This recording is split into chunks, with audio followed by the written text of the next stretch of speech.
I don't know about you, but I remember where I was at when the direction of my life was formed, Michigan International Speedway, on August 23rd, 1974, when I saw Richard Petty's fire red and petty blue Dodge go screaming by. Since then, probably just like you, we've been hooked. From our first media gig at the tender age of 15 in 1983 with Grand National Scene, to printing our own Supercars Today magazine in the 1990s, hence our name. Nothing against our open wheel friends, but if it has fenders, our nosy nature wants to find out the who, the why, and the how. We don't necessarily interview these people, we have conversations. So please subscribe to our channel and hit that bell to be notified of new content every Tuesday at noon. Thanks for watching, and please like, comment on, and share these videos. Today on the program,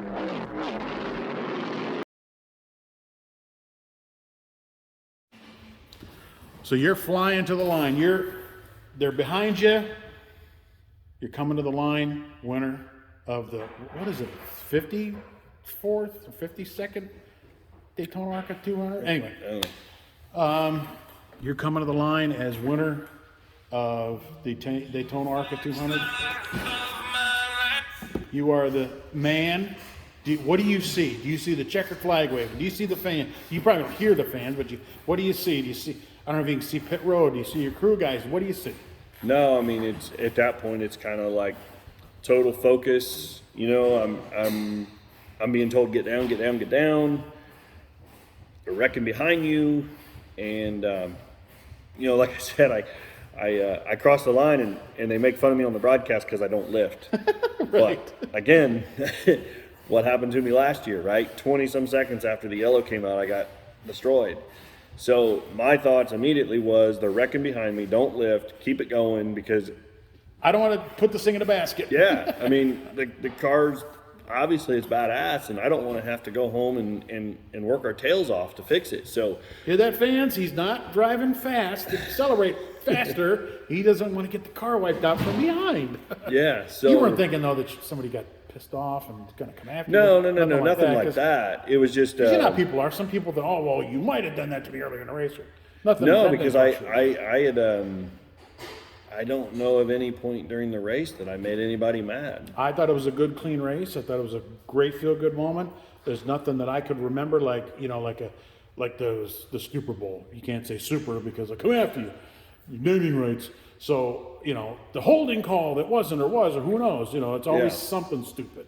It was just a good, I pulled out a classic slingshot, engage, like in, Ricky Bobby. No, it was like Blows Days of by Thunder. him. Well, yeah, how he says a slingshot engage, and I love how they'll shift into fourth. It's like, you're already in fourth, dummies. But anyway, and you just go by him, and there's no, you're turning red now. You turn red on the front stretch.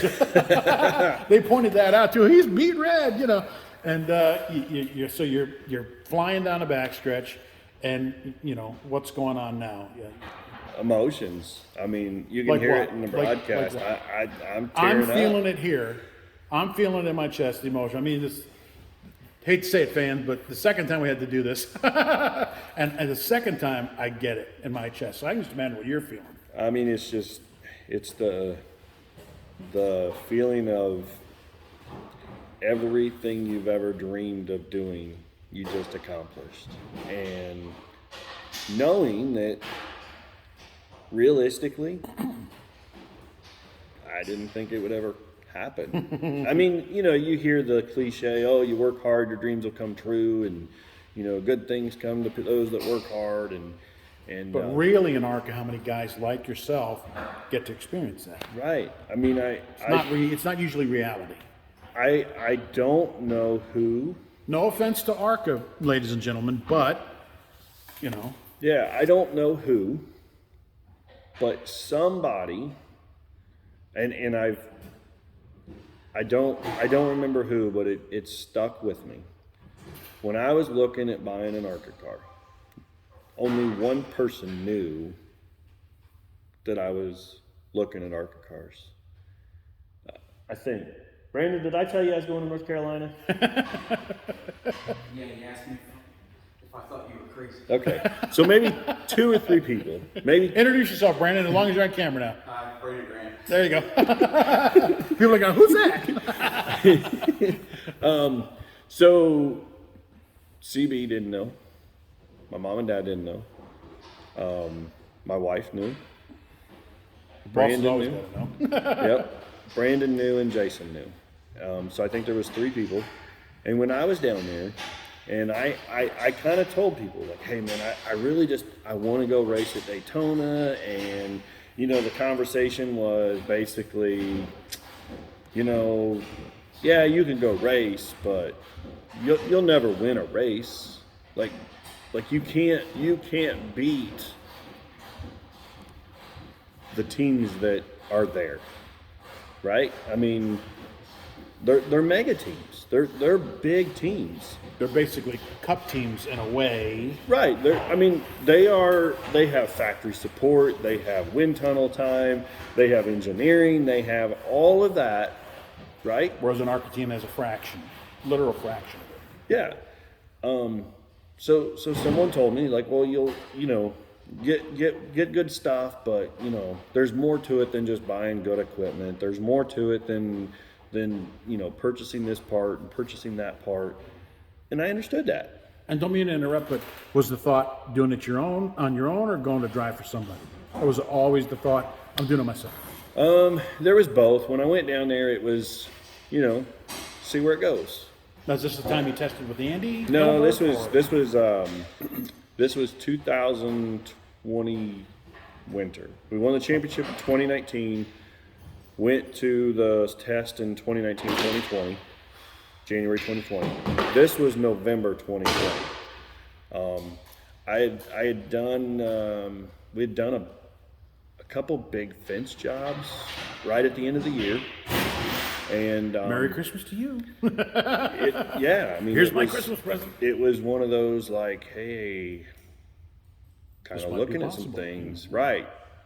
Do I take it and go pay somebody to get in their car? Do I go and purchase a car? So I met with multiple guys, multiple teams. Frankie Kimmel, was kind of the guy that I was reaching out to because I didn't know anything about ARCA. I mean, I did, but I didn't. I'd called Andy Hillenberg, just different networks, right? But Frankie Kimmel was kind of the guy, like, hey, go talk to these guys. Hey, go talk to these guys. And I went everywhere. You played Tetris in real life. So, I mean, I went everywhere. I went to the Gibbs shop. I went to the Venturini shop. I went to, obviously, Chad Bryant's shop. I talked to Mike Cheek. I talked to some, I think I went to talk to Brett Holmes' team. I think I went anywhere where there was a hint that there might be a car for sale. I think I looked at it over a 3-day span. So you basically lived in Mooresville Park a couple days. Yeah, Pretty much. And I'm not gonna lie. I'm by myself, right? I nobody's with me. I got a rental car and I'm just driving from shop to shop and a lot of thinking, No, here's another one. The delusions of grandeur. Here we go. I'm sure that was the thought. Yeah, I mean,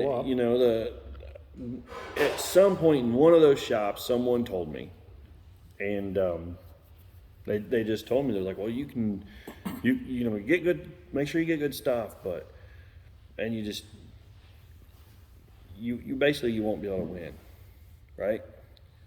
And they weren't being rotten about it. They No, were trying to be, like. forthcoming and we're not being jerks. No, absolutely not. Reality, Right, like you said. right. Like, that's the big leagues. It's the big leagues, right? I mean, I know a lot of people are like, oh, it's just ARCA. Well, go get your car and come on out and run with us. It's tough. It is very tough, right? How many guys have run ARCA that have never won, Right. and never will win? You're right. It's not Right. just ARCA. Right. You can win there and you can die there. Yeah. So it's not just Yeah. ARCA. So in the process of talking to people and everything, I meet Billy Venturini, and I give him my story, and I think that's where a lot Have of you known them before, the Venturinis at all? I don't think I knew him at all. I think there was like, they knew who I was just from racing, and obviously I knew who they were. Yeah. But I don't think I'd ever like. Not conversationally or. Yeah, well, I mean, I guess from racing in ARCA before, I knew them and they knew me, but like, I mean. You had to remind them, well, I remember that guy. Yeah. And so anyway, I talked to Billy, and I'm kind of telling Billy my story, and he's like, man, you know, you could see he was legitimately like interested in my story, and you know, I felt like he was being pretty genuine. So then, Chad Bryant is Chad Bryant. The dude is really great guy, and was hard to get a hold of, and finally got a hold of Chad, because I think I'd went and looked at the car he had for sale a couple times, and he wasn't there. He was doing, I mean, Chad's a busy guy. And he had a Right? sweet deal come up. Yeah, So, I don't blame absolutely, him. right? So I finally get to talking to Chad Bryant, and he may not even like me telling this story, but I'm going to tell it because I think it's cool, right? Chad, just give me views. I don't care. Whether you like it or not, just give me views. I don't know what time it is. It's late. You know, it's past supper time, so to say. And I know he's got wife and kids, and he was trying to get back, and we get to talking, and he looks at me, and I was telling him the story about you know, where I came from. I started my fence company to try to get to this level. You know, that I raced in ARCA before, and I just want to go race at the professional level. And you know, in my storytelling to him and stuff, he's like, man, it reminds me a lot of him trying to get to the ARCA level and working hard to get to that point. And It's funny, in my notes here, I wrote down something about you being real. And I think that's what people are picking up, that, okay, there's no pretension here. There's no, you know, what a jerk this guy is. He's full of himself or whatever. But, you know, Greg Van Alst is okay, he's got quite a story, and he's a real dude. yeah, and you know, Not trying to screw us over, not trying to get something for nothing. He's, right. And so we're talking about the car, and he's like, man, this is how much I need for it. And I'm just like, I just can't do it. He's, you know, and you know how you negotiate about buying stuff and all that, and you always have that guy that holds back. He could do more. Sure. And he kind of looks at me and he's like, well, what's the amount that you could do? And I told him.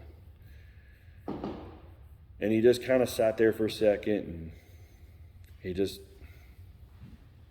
kind of like with tears in his eyes, he's like, all right. Wow. And I'm like, whoa, because I knew the car that we bought was good. Yeah. And it was strictly a Daytona car. And you weren't doing it to be Mr., you know, I'm trying to get every last cent out. I mean, No, I was just literally what you had to work with, and that's it. tapped out. Absolutely tapped out. Not a dime more, right? And same with him, I'm sure. I mean, you know, he's not nickel and diming you either. Right. Obviously, because he Yeah. made the deal. So That doesn't happen much in racing nowadays anymore. not at all. No offense to anybody out there, Yeah. but So like the car that I was looking at with Billy and the Venturini team, it was going to be a car that we could go run Daytona. so basically turnkey. Well, I don't know where we were on the engine stuff, but the car that I was looking at with Chad was turnkey. Oh, And You're talking motor and everything. yeah, Oh. and they were very similar priced. The car that I was looking at with Billy was, it was a car that would have ran okay at Daytona, but then Toyota, I assume. yeah. But then also I could have took it to Michigan or something. So it was just like a workhorse car. We've got a chassis that's kind of what it'll go anywhere, right? we use it mainly on the short tracks. We use it on the dirt tracks, but it's our backup car for everywhere. It's just a workhorse car. And that's what the car was that I was looking at with Billy, but Chad had an actual super speedway car. And my thoughts were, Daytona's what I want to do. So why not just focus on Daytona, right? Just focus on Daytona. So that's what we did. I bought that car, and at the time, obviously Chad, I think, had started doing the GMS thing. I'm not 100% sure what he was doing, but Paul Andrews was still there. Helping, yeah. Yeah, and I'm not sure of the exact situation. I don't know if they were co-owners in Chad Bryant Racing, or, Paul worked for Chad worked for Paul, whatever, their best friend situation, it doesn't matter, right? But Paul is still there, and they start prepping this car for me to go to Daytona. Wow. And that's a good deal. I thought I was just buying it, but you're going to help me put it together too? yeah, Sweet. yeah. I mean, again, I'm a late model guy. I know nothing about it. I'm thinking, hey, the car's done. Fly back home. I'll get my trailer and I'll go back down here and pick it up. They kept telling me it's not done yet. I'm like, what do you mean not done yet? I thought it was ready Like to I thought go. it was ready to go, right? So Turnkey means turnkey. yeah, and I understand now 100% what they did and what they were doing, right? This car that we bought was their backup car, and they basically made it. Is that the one behind us here? Oh, this one. Okay. The car that we took to Daytona and won with is the This same one, car. okay. It's the same car. But it was a Ford that you bought, right? No. Oh, you bought a I didn't know Chad had Chevys. Yeah. Oh, So okay. this is the backup car. I believe the story is this is the backup car that they purchased or they built or whatever once they started getting the Chevrolet deal and whatnot.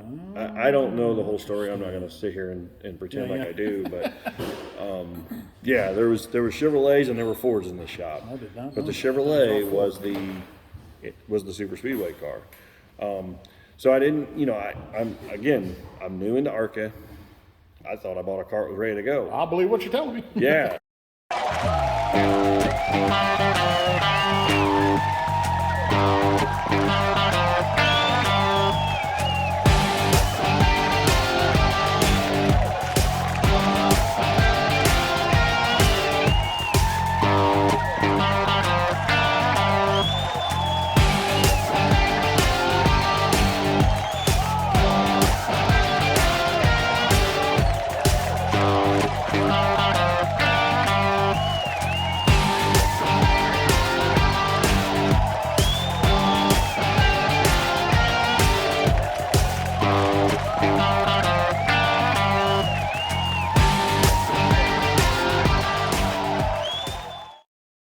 Yeah. Well, they're still working on it, right? So then I'm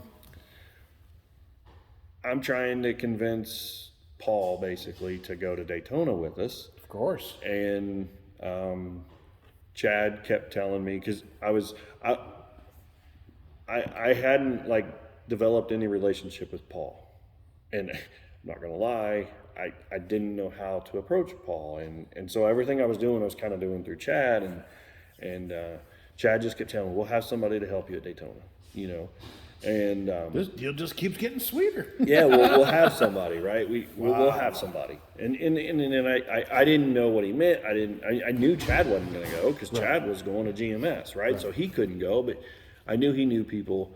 I knew whatever it was that he believed in me, he wanted to help me. Whether he seemed like what you said, that I'm real, whatever it was, The story you're telling, sorry again to interrupt you, the story you're telling me just keeps building on what I called it. This is what ARCA's supposed to be. They see the local guy, they believe in him. They go, hey, wait a minute, this guy's gonna do, this guy could do something good. We're gonna keep helping him. And not to paint a picture of racing's cutthroat and ruthless, but I mean, cup level, that's usually not happening. What you're talking about is not usually right, happening. right, and that The goes ARCA back level, to this is happening. that goes back to the David versus Goliath thing, right? Like I mean, don't get me wrong, I understand the analogy that everybody's doing, but like I'm not out there to slay the giant because the giant's my friend.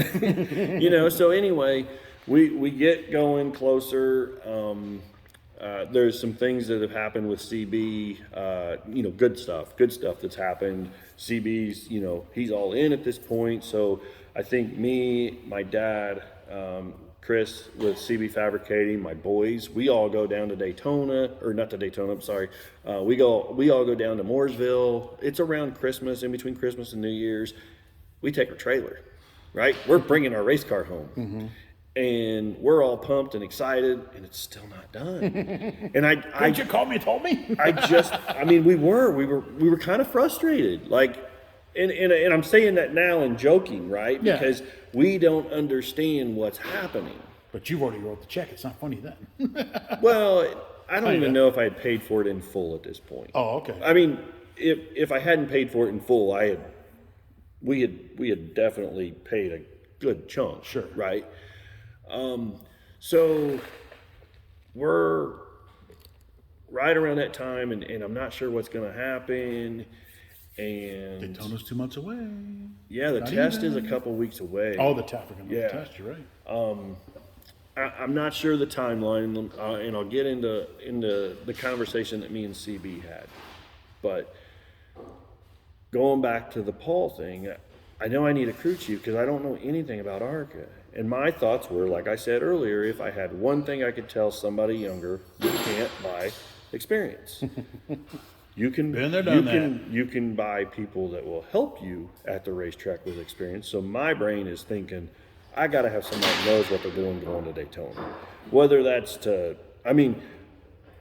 we could go now as the late model team from then, because we know what we've got to do. But at that point, I'm like, mind blown. I'm going to Daytona. So anyway, I think at this point we were still trying to figure out exactly what we were going to do. And this goes to the CB conversation. So I would definitely not be anywhere where I'm at right now without CB Fabricating. Does he fund the whole program? No. But what he does is, between giving me the confidence to move, he definitely helps enough financially that allows me to race in a sense where I don't have to worry so much.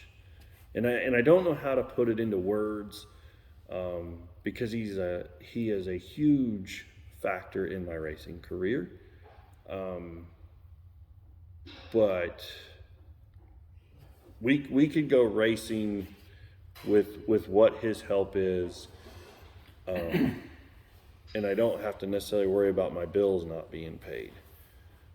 But we couldn't run the full schedule. Like Forrest Gump said, one less thing. Yeah, that you have to worry about. It's one less thing to worry about. Like, it's, if we could run the full schedule, with the deal that CB and I have, but we would not be where we are, right? So, and that's where the fence company comes in. That's where, like I said earlier, we, as a my side of things, I spent enough that I could have put my kids through school, could have bought the property, right? So it is a partnership. So anyway, right around that time, we start talking about what are we going to do after Daytona. And the conversation comes up. We're sitting in CB's office, and he's committed to. I think at that point he had committed to helping us at Daytona and Talladega. Like, hey, we got a super speedway car, and we were thinking that hey, maybe we could do a few things to the car and we could go race Michigan. So we're thinking like 2 to 3 races. That's what we'll do. And we're in his office and we're having a conversation, and the conversation comes up about, well, what should we do? Do we go run for points again in the super late model? Now, granted, we had won the Super Series championship, and got second the next year. And I look at him and say, you're basically asking me if I want to go run Winchester or Charlotte. And I say Winchester or Charlotte because Winchester has a love-hate relationship. And I don't know how far into the conversation you want to go, but I mean, I've ran really well at Winchester. But that place scares the hell out of me. Not gonna lie. So I have a titanium plate in my neck. C6, C7 is fused from a wreck there. I was young. I was 18. That place tears my stomach up every time, right? And the ironic thing, that was your best finish until last Sunday. Because I respect the racetrack, right? Because I know what it's capable of. So anyway, we have the discussion of, you know, if we make a move, we have to focus on ARCA. We can't focus on ARCA and Super Late Model. Like I know what me and my guys are capable of in a race shop. If we're trying to run ARCA, we can't chase a championship. Yeah. And so the decision was kind of made. Let's go get another car. So we went and bought us another car, downforce car, and Wow. So you went from nothing to two pretty quick. yeah, I think before we Whoa. even got to Daytona, the first race, I think we were already planning on Wow. like Kansas. Okay. Yeah. So yeah, there was. I mean, it definitely was change. You Yeah, know? yeah. And again, 100% couldn't be doing this stuff without CB. Right. And, you know, Was he in Daytona when you guys won? Oh yeah. Good. Oh yeah. Yeah, he's in victory lane. He's definitely in victory lane. And I bring that up because, you know, which I kind of feel like we'll probably get into more. You know, our car doesn't have CB fabricating all over it right now. Well, I feel like Chris and I are family. And I'm not the type of person, like I'm not the type of person that's like, have my kids call my best buddies uncle or anything like that. You know, it's just family to me is family and friends are friends. And, Yeah. and I don't mean that in any weird way or anything No, I like know that. exactly But what I'm you not a guy that's like, oh, well, my best friend's your uncle. No, it's my best friend's your dad's best friend. It's, you know.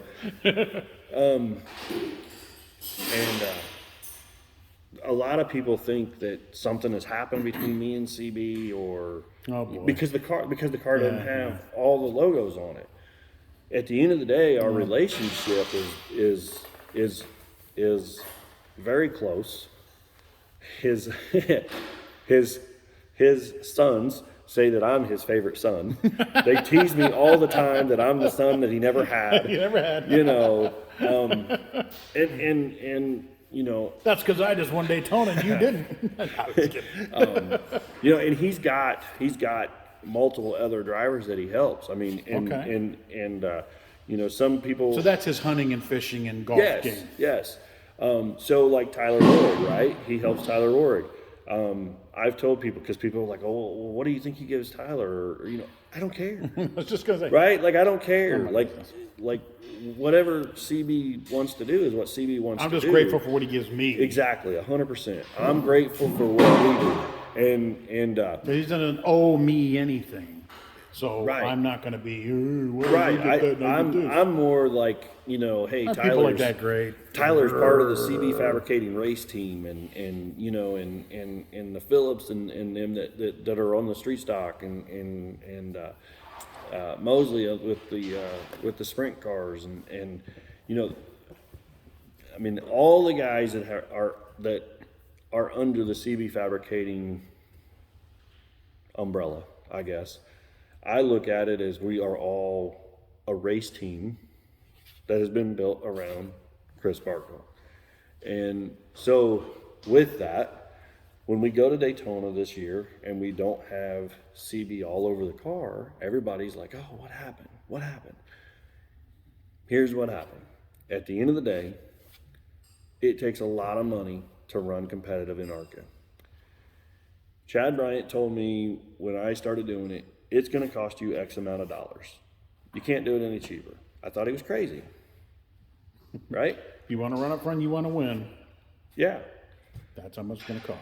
So, And everybody's different, but for the most part, ballpark Yeah. is right there. and we're buying the allotment of tires every race. I understand that there are teams out there that buy one set of tires for the race. And I sat down again. My wife and I, we sat down, and when I'm figuring up what it costs to go to the racetrack, I'm only looking at, what it costs to go to the racetrack. I'm not figuring in the truck, because you have to have a truck, right? I'm not figuring in the truck fuel. You have to put fuel in it. I'm figuring in like tires, fuel, pit passes, that kind of stuff. So in my mind, I'm thinking about that. Well, I'm a spender. I think we've established that by now. Yeah, we don't have a savings account. There's no way. Well, yeah, you do, but There's no but no, way, you don't. right? Like, the property next door came up for sale. I wanted to buy it. Can't. And I'm not sitting here like trying to create a sad story. Oh, what a terrible life. He gets to go do all this racing and he wants to buy the property and all that. But like I said earlier, when you start reaching my age, you start thinking about some things. So figured out what it costs for us to go racing all year. And we had a conversation, me and CB did. And we had a couple companies that we talked to over the winter that, man, I had one company come in here, and when they left, I'm like, oh, I kind of feel like this is it. Like, I think they're going to come on board. You're already picturing the design of the car. And Oh, yeah. It's going to be great. Like we just locked in a company that is going to sponsor us for the entire year. I won't have anything out of pocket. CB's not going to have anything out of pocket. And we're ready to, make a run at full-time, couple full-time employees, That good a championship deal. This is it. Nothing. I have spots on the car as little as $250 for Daytona. Wow. And nothing. And I had another company that approached us, and we were talking good money and nothing. And I'm not mad at those guys. Right? I understand, businesses at 1 minute it may be doing good and everything's going great and let's do it. And then something happens and it just costs you all that you had planned that you were going to spend. It just cost you that. I get it, right? They congratulated me after the Daytona win, right? Good to not burn bridges. Well, and it's not even that. It's just who I am. Well, meaning something could come Maybe further. Right. Years I down the understand. road, I my get boy's you. coming up. Who knows, right? So anyway, the conversation kind of kept going back to we just don't have enough to do it the way we need to do it. And I told him, I was like, hey, we got to have something to sell, because those guys told me they're like, well, it looks like you're fully funded. And we don't have a fully funded operation, right? There's a lot of out of pocket, and I'm not mad. I'm not bitter Right. about it. It's just what we got to do, right? And at this level, you have to show that you have something to sell, or nobody knows it's for sale. Yeah. So that's kind of the approach. And it's funny because we got Vern's Concrete on the hood for Daytona, we got Sam Pierce on the quarter panels for Daytona, and we have the absolute biggest weekend of our lives. And I owe it, all to CB. So it's tough, but at the same time, that's the relationship that we have. We're close enough to where, that all happened. And, you know, I've talked to him since Saturday, and I'm like, hey, you know, we got to narrow down, like, what races do you want? And he names off, well, I want this race, and this race, and this race. But, you know, if you got somebody else that wants it, you know, sell it. So you take one step forward to take. So what's the old thing? The one step back, take two steps forward is what you're looking at there. Yeah. So he'll take a step back. Right. To advance it. And, Yeah. and we've Totally had understand. we've had the conversation, right? Like, hey, you know, we're putting it out there, and we have a website that's getting ready to pop up. By the time this comes up, it'll probably be out. And Awesome. We're trying to do a little something different, and you know, the 100% the thought process is, if we can sell the ARCA schedule, maybe we can go run some truck stuff, right? Maybe we can go run some Xfinity stuff. So, I mean, there's a dream for CB there, I think, that, Yeah. you know, he could see his stuff, he could see his name, he could bring our team, you know, that he has definitely been a part of building, he could bring that team to the next level, you know? Right. So, yeah, I mean, there's no issues or anything that's happened. It's like he's put it, it's strictly business, and this business takes a lot of money, so we're trying